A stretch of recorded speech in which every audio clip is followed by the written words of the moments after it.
this idea that people knew about this and were prepared to simply pretend that they hadn't heard that, I don't find credible. CBC's ongoing problem. I'm Brian Lilley with TheRebel.media. The state broadcaster has fired 2 senior managers, and they promised changes in the wake of the Ghomeshi report. In her extensive 5-month report into allegations of sexual harassment and inappropriate behavior in the workplace, lawyer Janice Rubin put forward 9 recommendations. Things like an employee hotline, a review of workplace behavioral practices, a workplace ombudsperson. Will it work?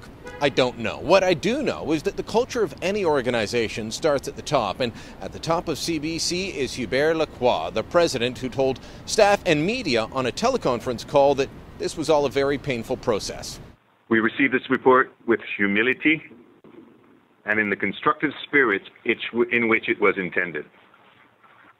The findings of this report are troubling. They're disappointing, and they point to lapses in our system and concerns about our culture. On behalf of this organization, I offer a sincere and unqualified apology to our employees and to Canadians who have a right to expect a higher standard from their public broadcaster. This unfortunate situation has been difficult and complicated. I have no doubt that this was a difficult process, but as much as Lacroix is cringing now, maybe the problem is at CBC could have been dealt with sooner if he wasn't such an arrogant man that wanted to shoot the messenger rather than look into his own organization. Back in early 2013, I revealed that when I filed an access to information request to CBC on sexual and inappropriate behavior at CBC offices in just 2 cities, Ottawa and Toronto, I received back 1,454 pages of mostly blacked out information. One telling quote between 2 CBC staffers, "Too many cases, I'm getting them mixed up in my mind." That was from an undisclosed employee to an HR manager. Now, Lacroix initially said they had less than 10 cases. Later he said they only had 1. And it's hard to see how 1 case would have resulted in that much paperwork. The bottom line is, I didn't send in that access to information request on a whim. I take no joy in exposing this sort of thing. I'd received a tip that something wasn't right at CBC, that there were problems inside the state broadcaster. Stories were circulating. I wanted to see what the truth was. Now, given what we found, given the speculation that was ongoing, the stories circulating in the media, perhaps Lacroix could have looked into the matter. He didn't. Instead, the head of a news organization that has doggedly gone after places like the RCMP over similar allegations simply wanted to shoot the messenger and change the channel from the problems at CBC. And that's what he did in March 2013 when he was called before the Common Status of Women Committee, which was studying sexual harassment in the federal workplace.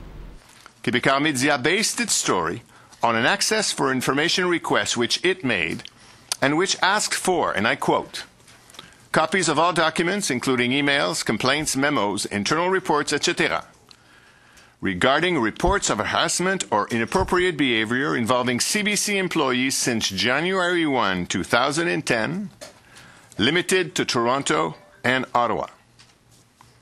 We provided this information. There's a copy right here in front of me. 1,454 pages, mostly emails between human resources staff working to resolve human resources issues.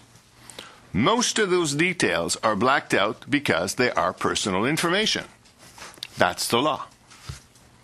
Québec's Brian Lilley used that as an excuse for speculation and innuendo. Calling me out by name, I'd say that's shooting the messenger. It can be an effective method. But as we saw with Ghomeshi, I was right. There were problems at CBC. And I don't take joy in that, not at all. The fact that I'm right means someone was going through hell with sexual harassment at work. Now, I've since spoken to victims of sexual harassment at CBC. I've heard their stories, heard about the culture in the place that the place is built on. This story isn't finished. There's more to be done, more than just investigate Jian Ghomeshi. In fact, CBC let that slip on Power and Politics last night with just a few seconds of real news. And what's interesting is we've been doing a little digging in anticipation of this report and have found out that since Ghomeshi was dismissed, several women have come forward with allegations of sexual harassment made against 3 separate individuals, and that we do know, and we've confirmed, that 1 individual was fired last month as a result. Evan? All right, so no more details on that. They did the same thing on The National as well. A quick mention of other complaints, someone fired over sexual harassment, and then move on. That's burying the lead. That's burying the story. I don't think that's good enough either. I know there are more victims out there. Other media outlets know it as well. We've interviewed them, but many don't want to go public. They don't want to tell their stories because they fear retribution. They fear CBC management will once again do nothing.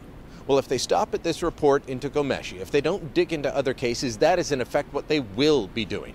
The victims deserve more.